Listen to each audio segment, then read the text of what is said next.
Hello, everyone, and welcome to Lifeline. My name is Sage Breed. I am here with our co host, Hunter Blankenship. Y'all, it's a new week, it's a new day. I'm excited. You guys have been tuning in this week. For those that have been locked in and rocking with us, last week we've been walking through our 5 pillars, right? We got our spiritual, mental, physical, social, financial. Last week we hit spiritual. This week we're on mental. We are talking about rest. On Monday, we talked about active recovery and what it looks like to be proactive. Tuesday, we talked about sustainability. Wednesday, we're taking a look at Genesis chapter 13. I guess at this point, we've taken a look at Genesis chapter 13. Today, man, I'm excited. We're talking about rest. And man, my goal for you guys, our goal really, is that you become the version of yourself that you need to be, because there's going to be a lot of things that are going to demand your attention, and you need to have a plan for what you're going to do before you get there. How are you going to recognize you're getting tired? What are you going to do when you get tired? How do you refill yourself? The worst place to be is in a situation that you did not prepare for. And so our goal today is to help put tools in your toolbox and teach you how to use them so you can apply these things to your life. Y'all, so before we jump in, I know Hunter's got some words. We're going to open up in prayer, and he's just going to run with that thing. Let's get it. God, thank you so much for this opportunity that our friends and I, we get to have this conversation. We invite you into this place. Thank you for the wisdom. In Jesus' name, amen. Amen. Amen. Yeah, brother. It's going to be a good one. I think this is a topic that everybody either is currently going through or just at least needs to learn about. I feel like throughout our day-to-days that everybody is so focused on either accomplishing this or getting all of this done that we don't think about actually taking the time to actually recuperate or sit there and just have me time or whatever you want to call it, to actually just focus on what God is trying to tell us. I agree with that. It's like society is always saying grind, grind, grind, right? Like you got the Goggins, you got the Rogans, you got the Tates, the Tates, the right? Jockos. Yeah, and it's like if you stop, that's because you're beta and you suck. But it's like, that's the beautiful thing about our relationship that we have with God. He says you don't need to do all that. You need to rest. Right. And it means something if God himself took an actual full day to rest himself. Yeah. On the seventh day, he rested. Yeah.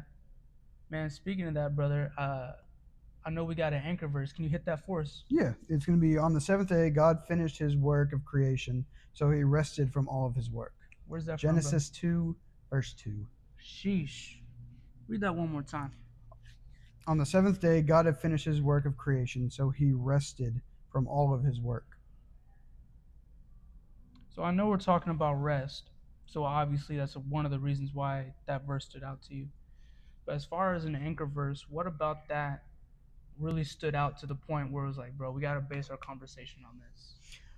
Part of it is just like you pour so much.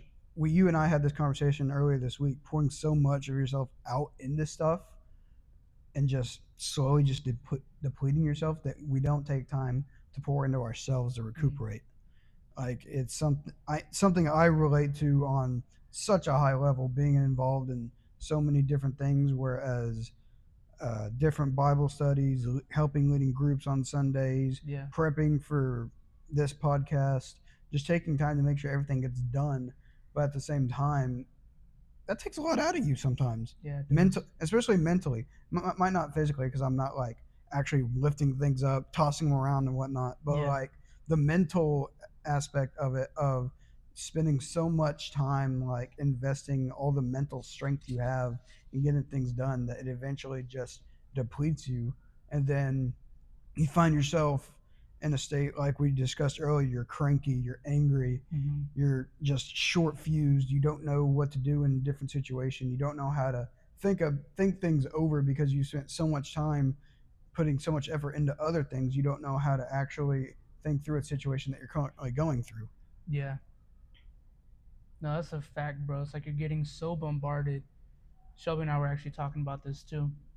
So clearly, bro, you're hearing from the Lord because it's like this is something we're all going through. It's like, we were We're like, all in the same ship and it's sinking. yeah, bro.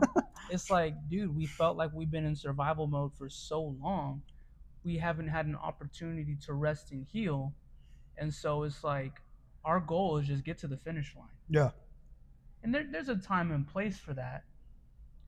But it's even going in with that mindset of what you brought with us for this anchor verse where it's like on the seventh day God rested, you know, and even just going along with these different series that we've been talking about, active recovery, you know, it's rest with intentionality. We have to be intentional refueling ourselves.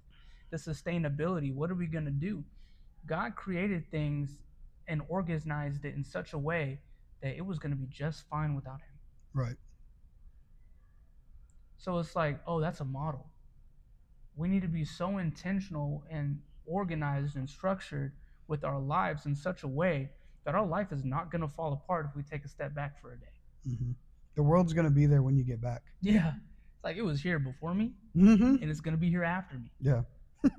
And it's something that I try to practice every Saturday morning, like we talked about a few minutes ago. Yeah. I'm dressed by 8 and I'm out the door and I find a place where there's no people, there's no activities going around, and I just sit there and I talk with God because there's nothing to distract me. There's nothing in my head, and that helps me like reconnect with everything. Yeah. That helps me get with God and just refuel what my brain needs, what I need to hear, and it helps me hear His voice. When you say hear his voice, are you hearing like the heavens opening up and say, Hunter? No, it's not like a Lion King Mufasa moment, but like it's one of those things where it's a distinctual voice, one that I can't necessarily place to a face, but it sounds familiar to me. Yeah. So like in a way that when you talk about how the sheep know the shepherd's voice, they don't listen to a stranger. It's more comforting knowing that I can recognize the voice, knowing that I can't place it to anybody, but it's still familiar. Yeah. And it like for some reason in my mind it's kind of like a lesser deep James Earl Jones voice. I don't know why, but it's like it's distinct. Yeah, it's a distinct deeper voice, but I think that's because it clicks in my head. Like somebody that I'm looking up to as a guide, as a leader, having a deeper voice as opposed to like some higher pitched squeaker voice. Yeah. Wow. When you said that, a thought came to my mind as I was talking with somebody, and they said this. They go, Sage, when you talk about God talking to you, he sounds mean, right? Like that's what they told me, and it was more than one person. And I said, really? I don't experience it that way. What about that sounds mean, like for you? And they were like, well, it always sounds like God is telling you just to get over it and stop and quit that and blah, blah, blah. I said, I understand what you're getting at. What I'm hearing you say is you would like God to talk to you in a more comforting way. I said, for me, God talks to me like a coach. And because I'm trying to win, I don't need God to sit down and say, listen here, my boy, my little baby, you got a boo-boo. Let's go ahead and let's take a break. But it's like when I hear God, he's saying, bro, you said you were trying to win, like lock in. Yeah. What are you doing? And that's how I experienced God. And that's how I asked him to talk to me. There's moments where he sits me down and he's gentle and he's kind, and he's always kind and compassionate. He's always compassionate. However, he's blunt. He's blunt, and that's the way that I operate. Yeah. I don't necessarily like all the sidestepping. It's like, bro, if you got a problem, say you got a problem. Bro, like if you want me to do something, don't give me 15 sentences before the instruction. Just give me the instruction. Right. And it's like afterwards we can debrief and go forward. But God speaks to each person in a way that they understand and that they will receive it. So when it comes to rest, it's very specific, it's very intentional, because what's restful for me may not be restful for you. What's restful for you may not be restful for me. I think a lot of people would shudder if they realize what's restful for me. Yeah, right. It's like being restful for me is getting punched and punching, right? Again and again. That just really fills my cup. The thought that's coming to my mind, because this is something that, like, yeah, you and I had this conversation, and our people need to hear this. We have to invest in ourselves, We do. because regardless of what it is, people may not be doing all these different activities like you and I are doing. However, everyone still has relationships. Most people still have a job. Most people still interact with people from day to day, and that is draining. And to separate ourselves from being like, hey, how's today? Or, just another day, It's another just day in paradise. just trying to get through it. It's like, wow, you're not enjoying life. You're tired. Okay, I'm understanding what God is communicating. He's saying you're not seeing yourself as valuable, which is why you're not protecting yourself with rest. You don't see yourself as a treasure. That's why you're not investing yourself to raise your value. It's difficult because when you pour out, you have to pour more than what you pour out. Right. And the thing about an investment is that it costs. It costs time, it costs energy, it costs emotions, it costs physical, like, it costs. I was sharing with Hunter, and because I care about him, I care about you, I invested in myself. I care about my family. I invested in myself. Uh, I spent, by the glory of God, $2,000 to be coached and be trained, because we're worth that investment. Right. It's like we don't have an issue. Self-improvement is always the best investment. That's a fact, right? It's like we sit down and it's like, I don't have an issue scrolling on Instagram for 2 hours, but man, ask me to watch a podcast, ask me to listen to a sermon, ask me to sit down and read, and it's like, I don't really have time for that, right? Mm-hmm. Man, we have time to go to the movies, but go to the gym, go for a walk. Like, I don't have an issue dropping $100 on a dinner, but dropping $100 for a counseling session, dropping $100 for a membership that's really gonna help me. Okay, I think our values are misaligned here. And there's nothing wrong with those things, but because we're talking about rest, we must be intentional. How can we properly steward ourselves? This is a question that I have for you, bro. When we talk about rest, how can we properly steward ourselves to prepare our environment for our absence so we can take our hands off and actually take a break? Let me cook on this one for a second. I think part of it is investing in making sure stuff is ready to go beforehand. Kind of like how you talk about, I get up early and I go work out at what, 4:30, 4 Yeah. o'clock, give or take. Yeah, I get there like at 5. Yeah. If you get it done early, you don't have to worry about doing it later. Facts. Cross it off the list first, prioritize it, and then if you find the time you need to take a break, this is already done, this is already done, this is already done, this is already done. That's good. Everything's already taken care of. I don't have to worry about that now. Yeah. Get everything done early so you don't have to worry about it later, because no help is coming. It's all up to you. Yes. Wow. Okay, I'm gonna see if we can put a video in here. You said that, and I've been seeing the same video with different people, but it's literally the same video like 8 times.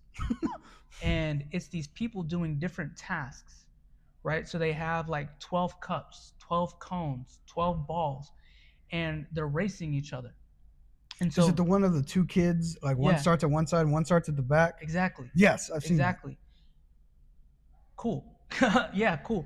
And what's going on is that one kid, they got 12 balls in a row, and one kid starts off super close to the basket because it's easy. The kid next to him that he's racing against goes to the furthest ball. And when the race starts, boy, this kid that started with on the left side, He just boom, boom, boom, boom, boom. And this kid only has 2 balls on the basket. But as time goes on, because he did the easy things first, the small stuff first, now the longer stuff is taking more time. Mm-hmm. But now that the kid that's been running back and forth, he's just boom, boom, he's not even running anymore. Yeah. And it's like, oh, I need to have what you said. I need to have the wherewithal, the mindset to prepare my environment. So it's like all the stuff is done already. Mm-hmm. All the hard stuff is done. If I do it now, I don't have to worry about it later. Yeah. And thank you for saying that, bro, because I know our culture, we almost worship anxiety and depression. Churches preach more sermons about anxiety than they do about God. It's weird. It's like, It's funny because it's sadly true. yeah. And something that I've noticed, so my background, I have a degree in psychology and sociology. Something that I've noticed is that people with anxiety feel that anxiety because they know that there's something that they're supposed to be doing that they're not doing. Mm-hmm. So even if it's like I didn't take out the trash, that's an entrance to where catastrophe can set in. And as things build and we don't keep our word to ourselves more and more, that opens up the door for now self-hate to set in, for our self-esteem to dissipate because I can't trust myself. Right. I haven't cleaned my room. I don't make my bed. I said I was going to do this. I didn't do it. I said I was going to have this goal. I didn't do it. That's why my family, we no longer do New Year's resolutions. Because that's literally just setting yourself up for failure, in my opinion. Because I think there's only been like I can almost count them on my hand, resolutions that I've kept in the past 27 years of life. It's like, okay, clearly this isn't working. I was like, let me just start with something small. Let me just do the big thing and not make the goal the goal. Right. Make the culture the goal. Make rest the goal. Because when you want to rest, based on what you said and what we've seen God do, wow, I need to be prepared. So it's even calling us to a higher standard of operation. Because, man, God really hit me, bro. And I want to give you an opportunity to just speak and share your thoughts as well. But God really challenged me. This week is my deload week in the gym. And, just long story short, if you don't know what a deload week is, you just cut your load smaller in the gym with the weights so your muscles have an opportunity to rest and recover. Well, for this opportunity, I've been sleeping in more. So I've been going to the gym not at 5, but like at 6. Not at 6, but at 7. Well, the only issue with that is everything gets pushed back. And so one day, I think this was Friday, I'm actually stressed because I didn't get to the gym until 8. Really 8:30 because 8:15 because I had a client at 8:15. I was like, dude, I was supposed to record this morning. What the heck? Like, I'm at the gym and my next client's in an hour and a half. Bro, so I'm pressed. So I leave that client, go home, shower, eat. Well, I shower, record, eat, go back to the gym. I didn't even have time to edit. Then I got to go back home. Shelby gets home 30 minutes later. I'm like, okay. I got to, that's not happening again. Right. that deload does not mean abandon all responsibility. Prepare. And so it's just going in with that mindset of, man, Hunter, what are some actionable ways that I can prepare my environment? What are some ways that our friends watching and listening can actually say, man, that sounds good, but how can I make that practical for me? What are some things that have helped you, bro? I think it's prioritizing what's going to take the longest. If I have like a list of A, B, C, D things that I need to do, but I organize it into a way that I'm completing the task in the order of what takes me the longest to do, then it's easier as I make my way down the list. It's one of those things like, okay, I've already accomplished this. This was going to be the hardest task. The next one's going to be easier. Yeah. The next one's going to be even easier. So the more you accomplish, the more you get that like successful momentum going that keeps you just pushing forward. It's going to make everything that much more efficient. Yeah. That's good, bro. And it's like it's that mindset. It's that winner's mindset. Like, oh, I've already done this. I could do this a little bit easier, and it just trickles down and down. Like, I've already accomplished 3 of my tasks today. There's nothing stopping me from doing the 4th one. Yeah. It's creating that momentum for yourself. Exactly. What I'm hearing you say. Yes. I always whenever I tell my coworkers at work that I've got good momentum going during the day, they stay out of my way. Like, just this. I texted you this the other day whenever I was restocking the warehouse. I just finished my monster and I hit the Smelling Salts and put on the Doom Eternal soundtrack. When I say I was the most unstoppable force in that building and nothing could stop me, like my actual like efficiency was through the roof. That's real, bro. And, you know, I don't want our people to miss what you just said. You prepared yourself and brought things with you to help you be productive. Yes. It wasn't just there. You literally had things, whether it was, oh, I'm going to bring this today, or it was just something that came to mind, but you were ready to build momentum. I think part of it is the added to the mindset of, if I know something that's going to either slow me down or speed me up, I need to identify and acknowledge that. If I think somebody's going to show up late, well, I might get there a little bit early just to take up that slack. Then everything's still on course and we get everything done in a timely manner. Yeah. Wow. This morning, and I was sharing this with you, y'all, because we talk about being people who are biblically literate, we do our best to practice what we preach. Majority of the things that I listen to is the Bible. And it's not as it should be. Yeah, right. And it's not because, well, Sage, you're just on another level. Well, Sage, just because you have to. I don't always want to listen to the Bible, believe it or not. It's not something that I'm like, wow, let me jump in. Let me hop in Leviticus right now. But I have told myself I love it. I have prayed and I've asked God, give me this desire, as David prayed, God, help me hunger for your words. How sweet are your commandments and your precepts. My point being, I was listening to Genesis this morning and going through just preparation for back to the book and just for my own spiritual walk. And I'm listening to the life of Abraham as coming off the back end where he leaves Egypt. This is Genesis chapter 12, entering 13. And he has this kid with his servant, and now she's pregnant, and his wife is mad, although it was his wife's idea. Like, hey, have sex with somebody that's not me. That's gonna work out great. it's like, wow, okay, let's use wisdom there. And it's just even going in like with that mentality. Okay, now it gets to a point where Sarah's pregnant, Abraham's actual wife, and she's upset because the kid of their servant is dogging on their actual kid, and Sarah's like, bro, kick him out. Like, get rid of him. Do whatever you need to do. I'm sick of them bullying my kid. And Abraham's pressed. He goes to the Lord like, what am I going to do? And God just tells him, he goes, relax, rest. I got it under control. Do what your wife says. I'm going to bless that kid because he's your kid. Fast forward, Sodom and Gomorrah about to get wiped off the face of the earth. Abraham's stressing out. He's like, my nephew lives there, bro.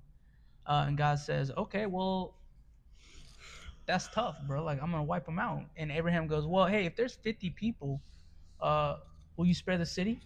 God says, yes. How about 40? Yes. How about 20?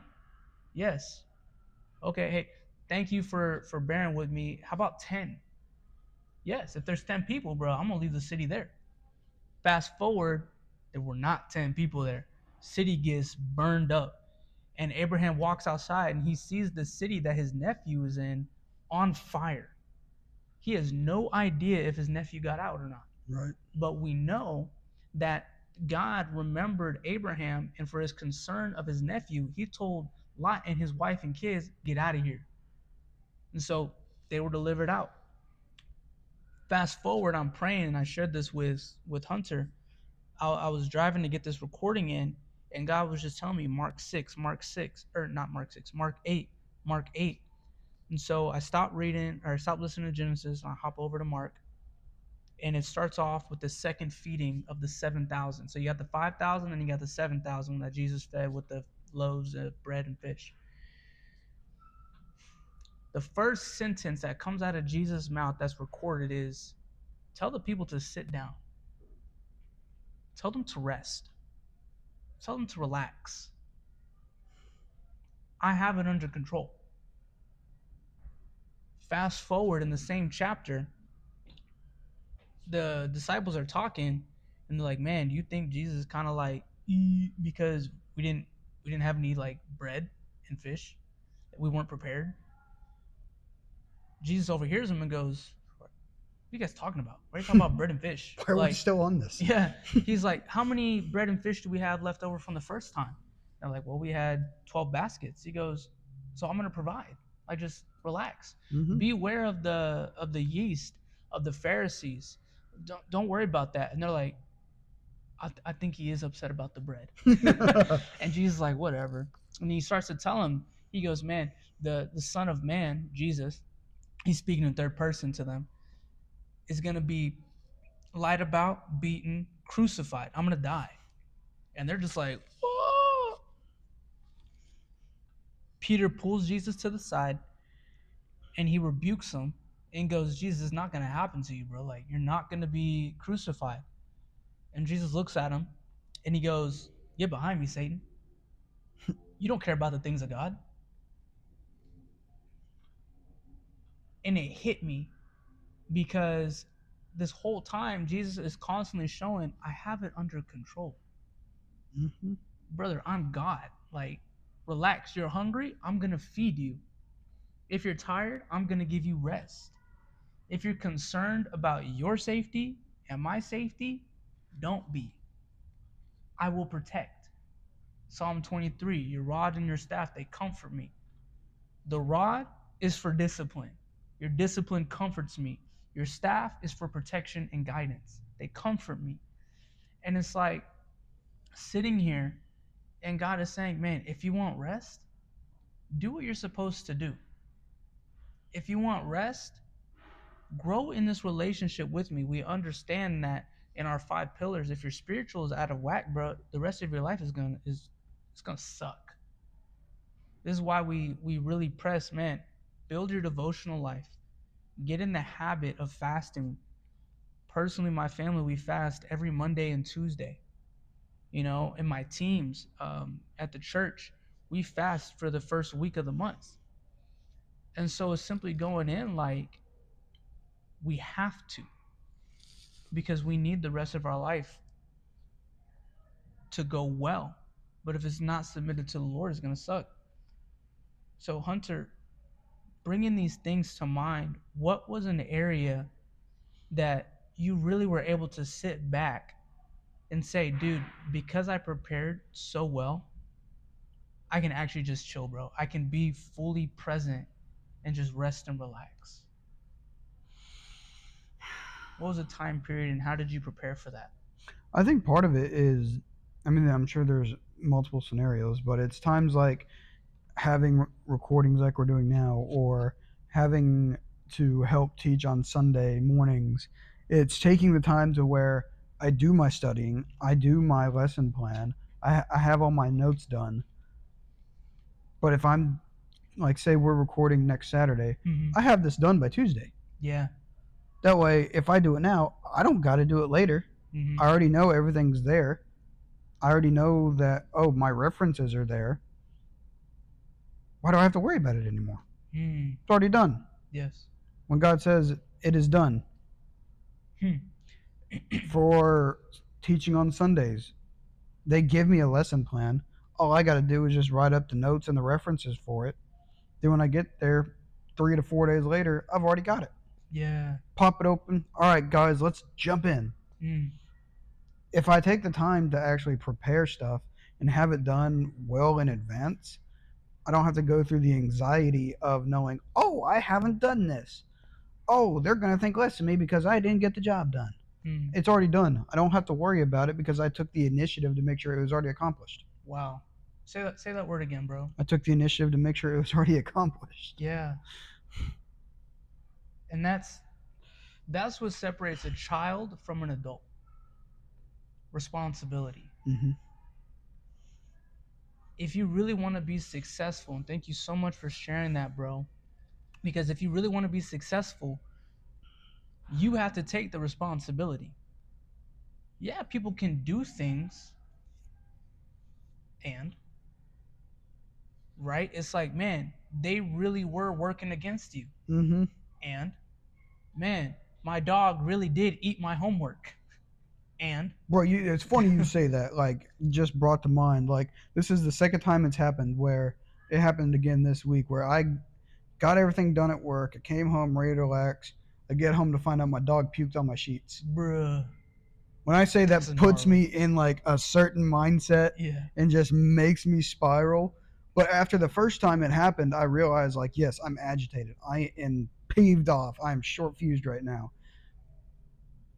Happens again last night after I've already like decompressed, getting Yes. ready to just chill out. I'm like, just breathe. Just breathe.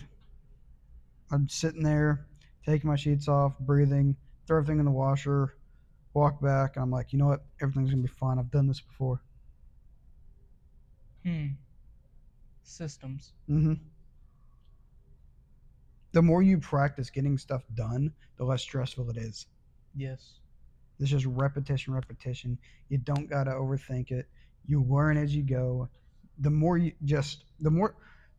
oh, we're about to cook for a second. Okay, I'm ready. A podcast that I was listening to between Joe Rogan and Mike Glover, and they say the saying, "The worst thing to ever happen to you is the worst thing to ever happen to you."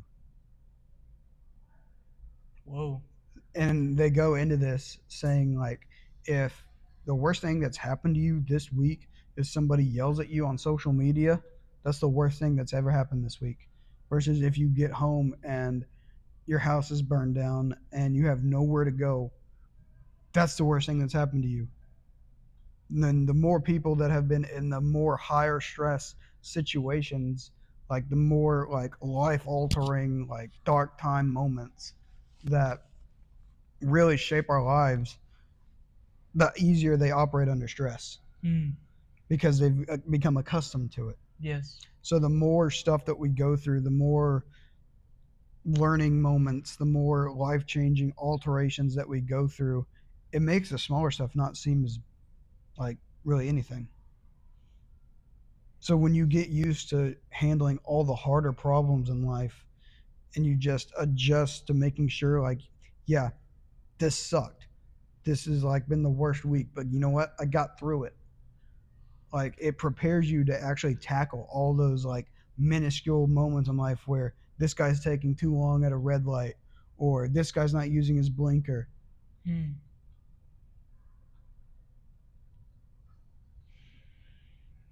I was playing soccer because I'm gonna tie in just what you said to this thought.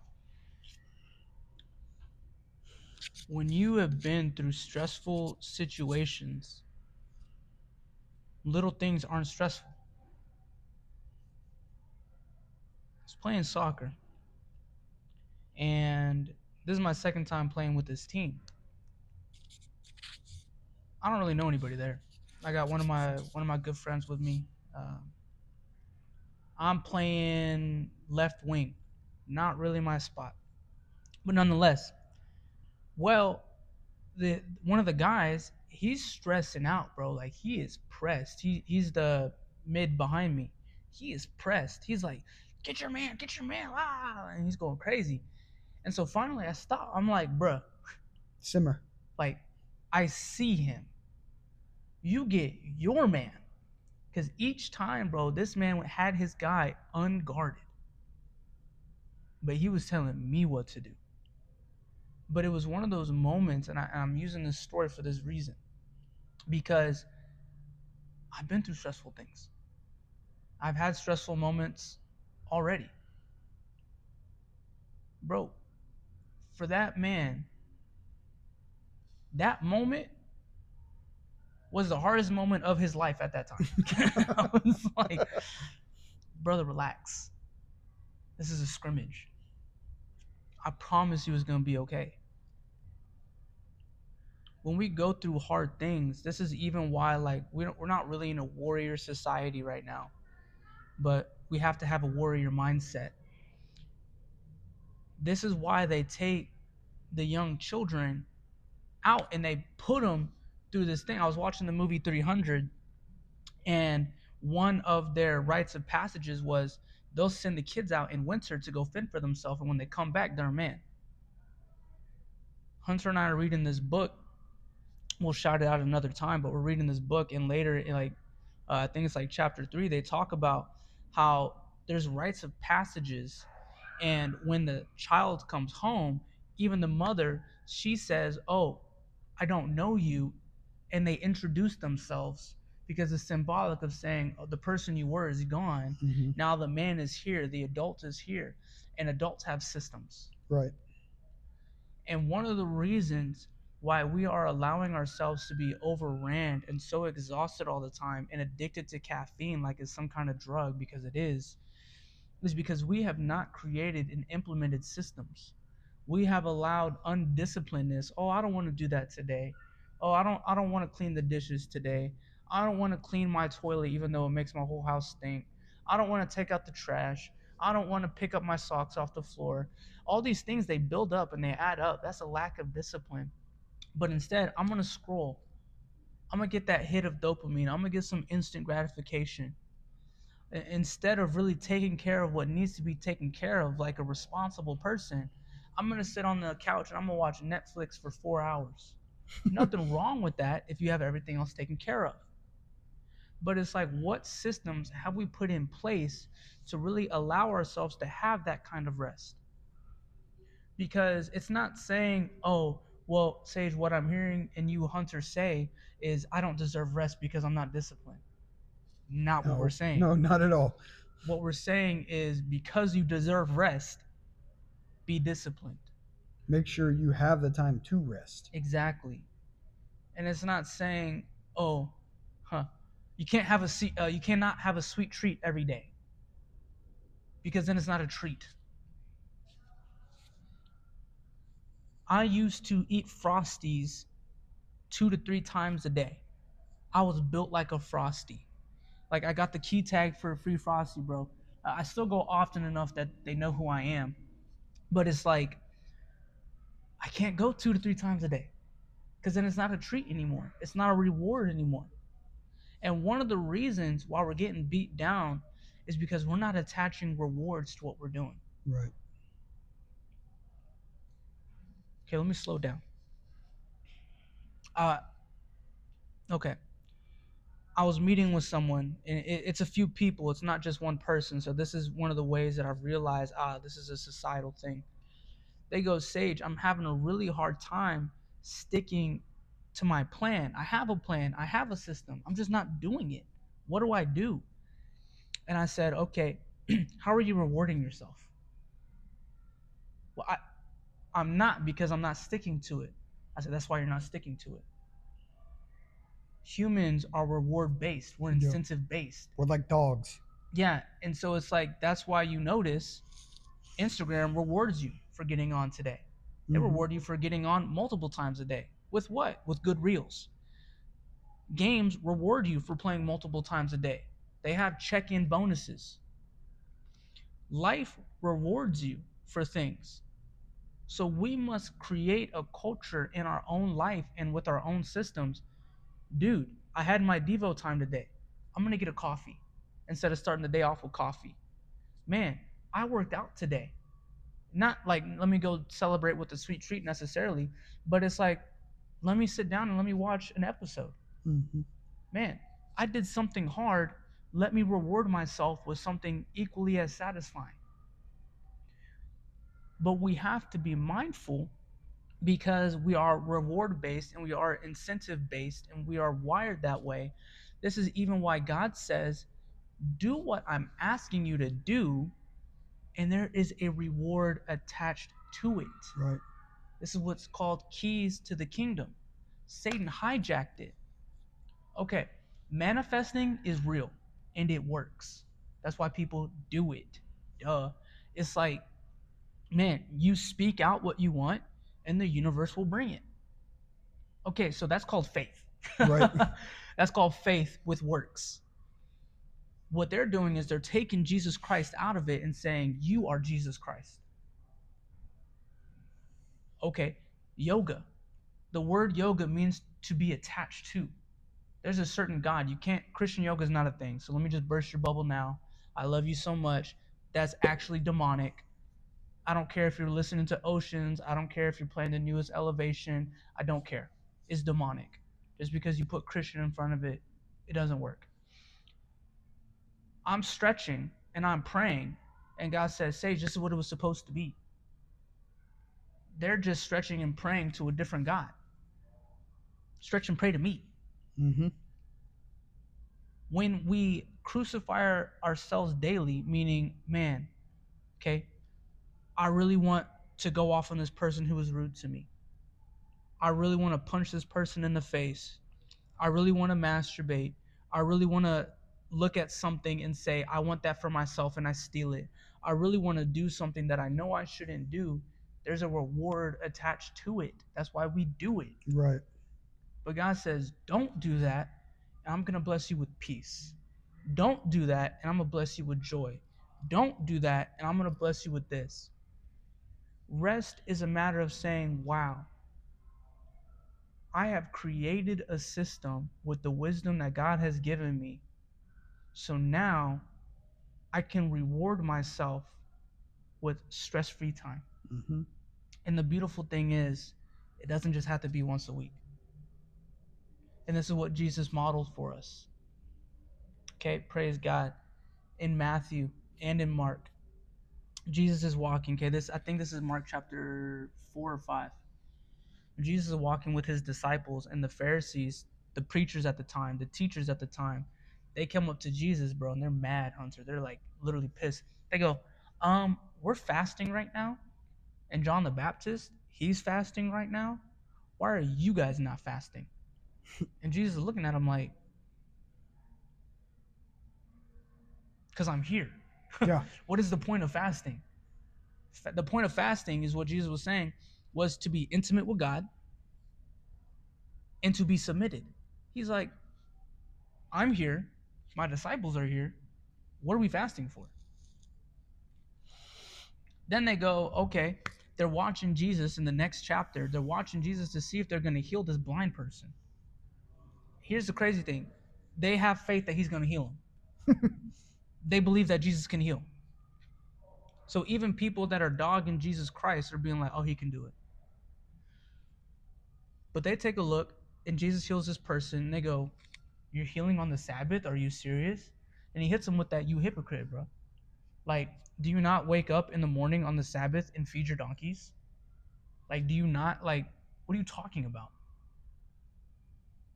And they just get mad because they don't have an answer.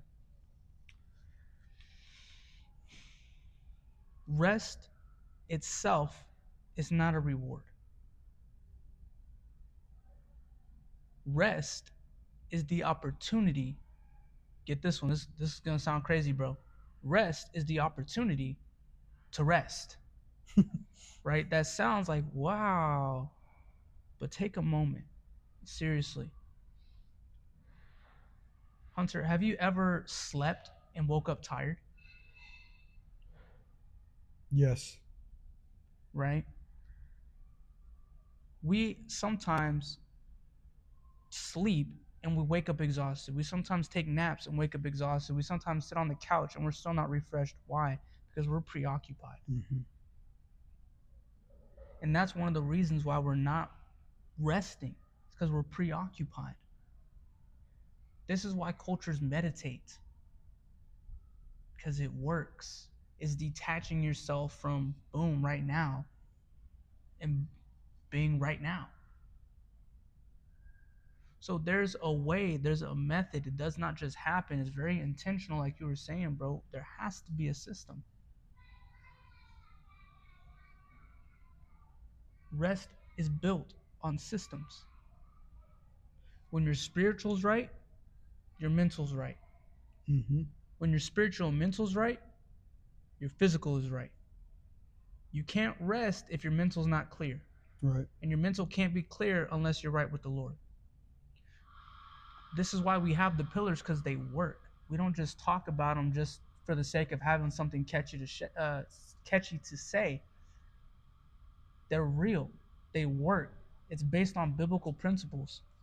And so really, y'all, we're not just saying stuff. We're not talking out of our mouths for no reason. These are real life things that we have put into practice that we're able to walk into. Y'all, God took me from somebody who was undisciplined. Bro, I have overdosed on drugs 3 times. I've gotten fired from jobs because I was irresponsible, undisciplined. I got kicked off of teams because I was irresponsible, undisciplined. Dude, I have taken so much crap mentally because I had not created an opportunity for me to be respectful of myself. And God said, okay, that's dead. Sage, I'm God. You're not God. How's God being working? How's that working for you, Sage? Clearly not good. I'm God. Do what I'm saying.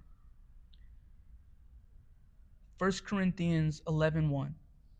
Imitate me as I also imitate Christ. So if you don't know what to do, Hunter has availed himself to you. Do what he does so you can be successful. Do what I do so you can be successful. Don't copy us for the sake of copying us. Copy the reasons why, not the action. You don't have to wake up at 3 o'clock. That may not be your lane. But prepare yourself so you can wake up. As long as you have a why, you can find a way. There, dude, that's going to be a quote on the video. Say that again, bro. As long as you have a why, you can find a way.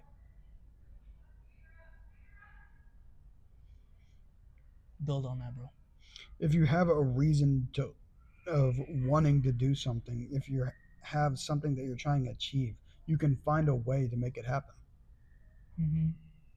If I want to drop 20 pounds because my doctor says I'm overweight, I have a why. Now I just got to find a way to do it.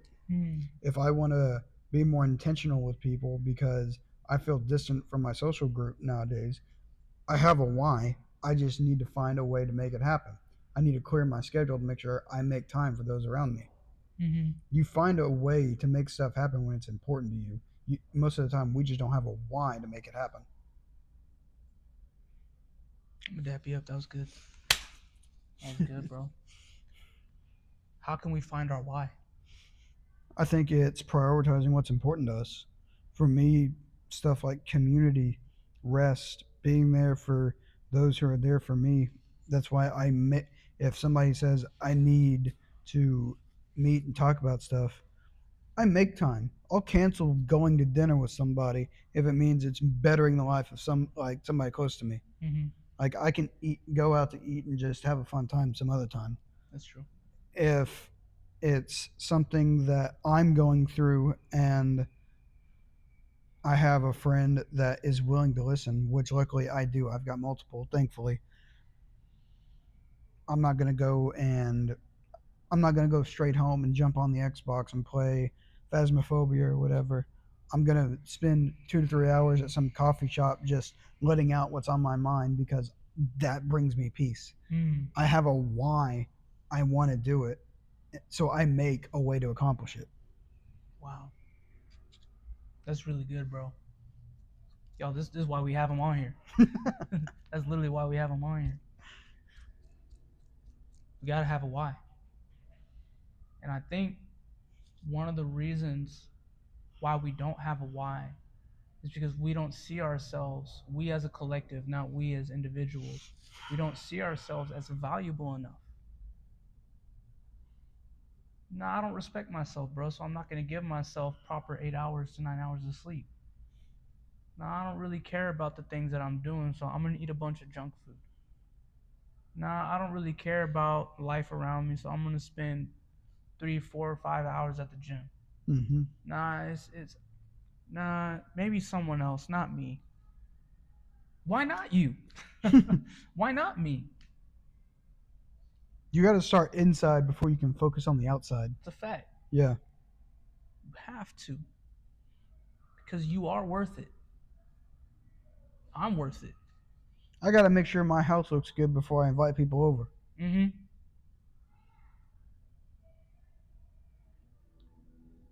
I went on a date with Shelby the other day.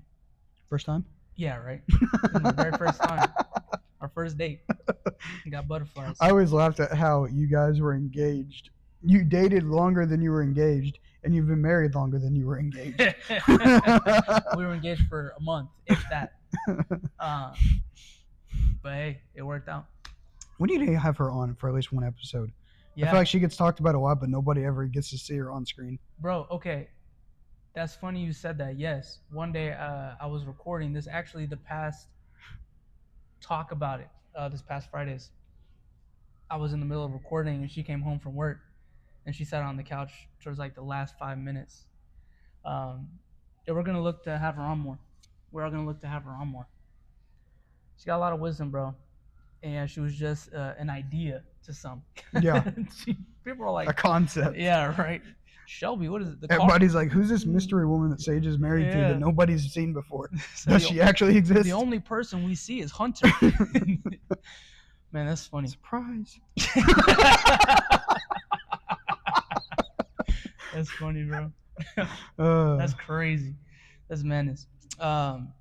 Okay. So we were getting ready to go on a date, and I'm looking at my car. Oh, my car's dirty.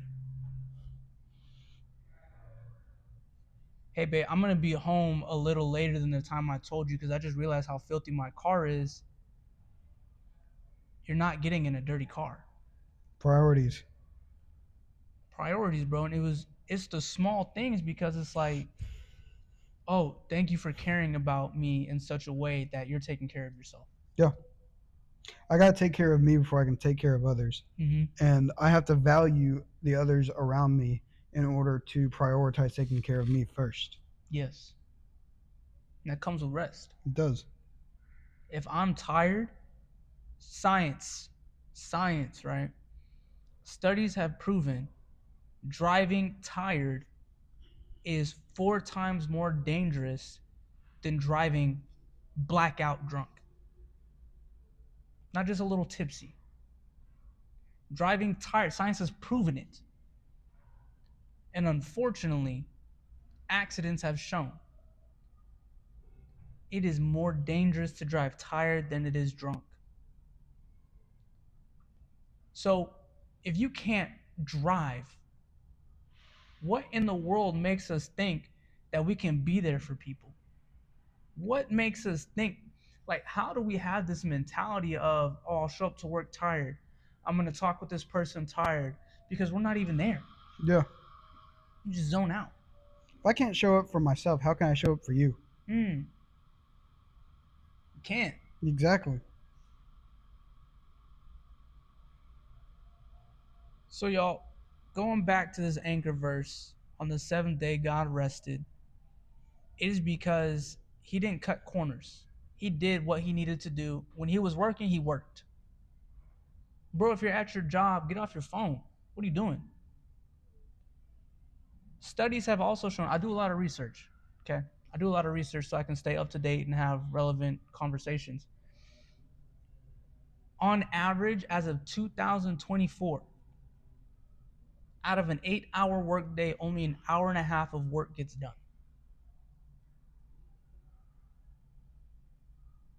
Out of 8 hours, only an hour and a half of work gets done. That's less than a fourth. That's insane.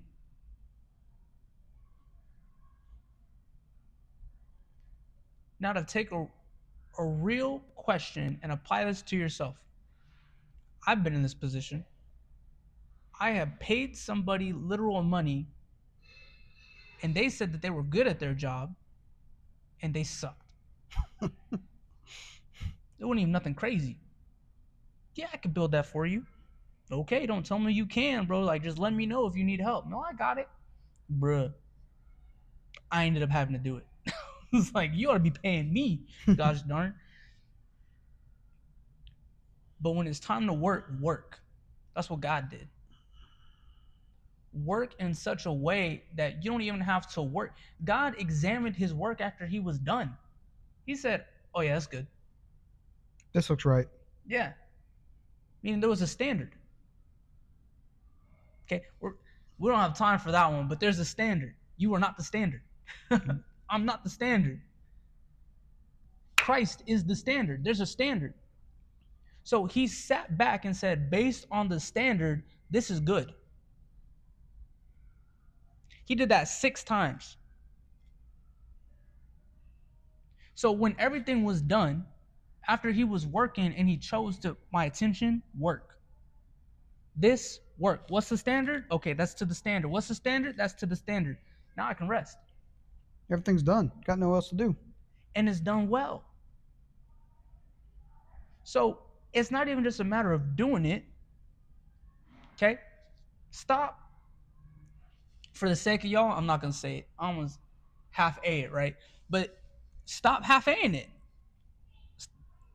Do the whole A. Bro, put both cheeks on it. Like, what are you talking about? One of the reasons why we get so concerned is because we know we did a bad job. Mm-hmm. We know we did bad. Okay?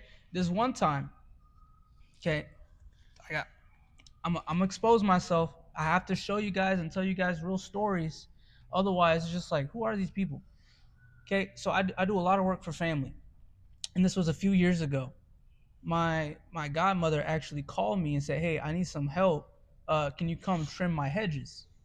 Yes, I've done this multiple times.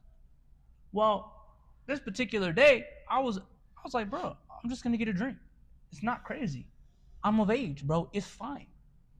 So I take a couple drinks. Now I'm working machinery. Right? Like, I wasn't drinking and driving. I had a drink and then I walked outside and started trimming the hedges. Bro. Don't they have a warning for that? Don't operate machinery while under the influence? Hey, I'm not perfect. Don't do that though, right? And so some time passes. I was out there for quite some time. And I leave. I text her. I say, hey, like, I'm done. She gets home.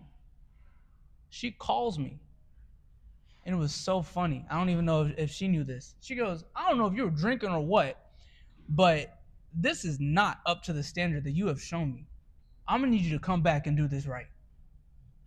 I said, bruh. How'd you know? Right? And I was like, bruh. And so I had to go back. You know, shout out for people that hold you to that level, to that accountability. They respect themselves enough to hold you accountable. Mm-hmm. She's like, you're not going to have me looking crazy. Come fix it. You're not going to mess my house up. Come fix it. I don't know what you were doing. Fix it. So then the job was actually done. I could rest. Mm-hmm. So because I put the reward before the work, the job didn't get done. There's an order to things. Don't put the reward before the work. Do your job. And we're saying this because we love you.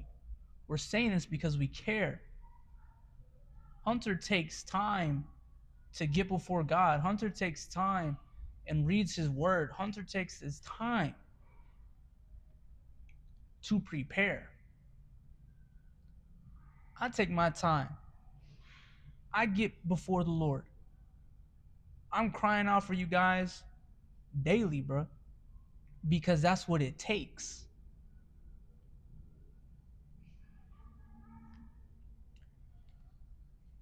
I'm gonna stop there before we get on a whole nother tangent.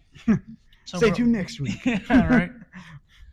So, bro, before we wrap this up, what are some closing thoughts that just like, man, you guys need to know this? If I would say one thing, it's just make sure you never get burnt out, because that is when the worst parts of you come out. Mm-hmm. when you're sitting there exhausted, tired, frustrated, pissed off, it's because you're not taking time to refuel and rest yourself. When you're sitting there yelling at everybody, ruining relationships, harming yourself, it's because you don't have anything left in the tank. Mm-hmm. Make time to make sure you're always on full instead of E. That's good. So don't wait to fill up your gas tank when you're on E, bro. That's bad for the car. Mm-hmm. I do it from time to time. That still ain't right. Man, that's good. Y'all, we don't have to be here. Because we love you, we're here. All this stuff is for you. Take full advantage of the opportunities that you're given. Right? We're not putting ourselves on a pedestal. We're just saying, man, acknowledge. Be grateful. Be hungry. Be hungry for God. So check in with us, y'all. If you haven't watched this week's episodes, go back and watch them. We got Growth Track, Vision Board, Back to the Book. Tomorrow we're going to have talk about it. Get locked in. Man, if this is something that's really getting those brain juices flowing, that's really adding value to your life, share it. Okay? The greatest, most loving, most kind people add value to the world around them. Don't be a consumer. Don't just take, never give. Give yourself the respect. Build a system so you can rest. So before we go, let's pray. God, thank you for our friend. Thank you that you love him so much that you're teaching them how to rest. Thank you for giving them wisdom on how to build a system, stick to a system that will produce a fruitful life. Thank you for surrounding them with a community, with family, with friends, with loved ones that will help and protect them and get them to where they need to go. We thank you. We love you. In Jesus' name, amen. Amen. Amen. Y'all, you're great. I think I've had to change because before I didn't like using the word great because it left a bad taste in my mouth. But upon reading Genesis 12, I'm going to make your name great among the nations. Okay, God, you said this is good. I got beef with the word great. You said great. So just teach me what great is because clearly I don't know what great is. Y'all, and that's part of maturing. Clearly this does not look and mean what I thought it did. I was telling Hunter the other day, bruh, I was wrong. I'm wrong. So, man, y'all jump in. We're excited. We're going to see you tomorrow. We're going to see you Monday. You guys know we're available. We got Hunter's Instagram. Hit him up. We got my Instagram. Hit me up. Call us. Text us. Email us. Skype us. Just give us a heads up before you pull up on us. Yeah, that's a dangerous move. Yeah, it's like, hey, I know you. Dude. Okay, random note, and I promise I'm going to zip it. I was out and about the other day. I was walking into Aldi, and this person stops me to go, hey, I know you. And I was like, what did I do? Yeah, I was like, I just stared at him, bro. I was like, okay. They go, you're and I'm just staring at him, I'm like, you're her son. And I'm like, in my mind, I'm like, I'm somebody's son. Like, yeah. So, yeah. You sure are right. And if you're watching this, that was funny. But I was just sitting there being like, whoa, I know you. Bro, that caught me off guard. Anyway, I just thought that was funny. I thought that I had the same thing happen at Chick-fil-A a few weeks ago. Seriously? The lady at the drive-thru, like, I gave her my name, and she looks at me and she goes, I've seen you around before, Mr. Blankenship. I was like, where? But, man, what a self-aware thing. I see people on the street all the time, and I never tell them I see them. Yo, you never know who's watching you. Walk up to a stranger next time and say, "I see you." I know what you did, and then just run off. What year is it? Yeah, right. It worked. It worked. But man, okay. Now let's get this thing. You're smart. You're strong.